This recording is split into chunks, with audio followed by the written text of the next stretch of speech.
Ngizothanda ukuthi ngikubingelele ngiphinde futhi ngikwamukele khona la kuZimi Live. If ufuna ukuhlezi updated ngezinto ezenzala khona la eMzansi, ungasubscribe na le channel uphinde uklike ibell for ama notification. Namhlanje kwivideo yethu besikhuluma ngaye lapha noTK Dlamini. uTK Dlamini simazi ngegama lika Mastermind khona lapha kuZalo. Athi lokho betrend ake benaye lapha umxolisi nabo lapha uGC naye lapha noThobile. Abantu ade befuna ukuthi bebuye khona lapha kuZalo.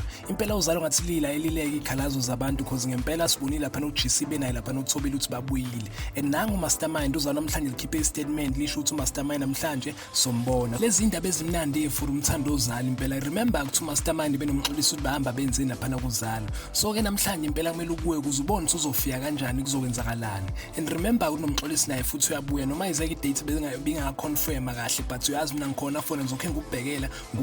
Ingakhohlwa ukuzalo ngo-8 but into ebhlungu ukuthi uMancube uyahamba bafethu. If ubuye uMastermind naye lapha umxolisi kuzoba yini into ezokwenzakala. Lento ayiyenzi sense but sobona storyline sakho ukuthi basisenze kanjani nani. Ngifuna ukuthi nawe comment ungitshele ukuthi ufila kanjani kubuye uMastermind kubuye umxolisi but uMancube uyahamba kuzoba yini uZalo lesijwayele. Hayi bafethu ni comment ningitshele because mina ngikho happy but right ukuthi bayabuya but mina ngikho happy ngaleyo ndlela. Ngizokhe ngiupdate ngikutshela nomxolisi ukuthi ubuyani ngikubhekela ukuthi ubuya nini naye because naye akusekudala ukuthi ebuye uzobuya maduze. Ungakhohlwa ukuthi ulike and futhi usubscribe if ungazusubscribe. Danke ngiyabonga.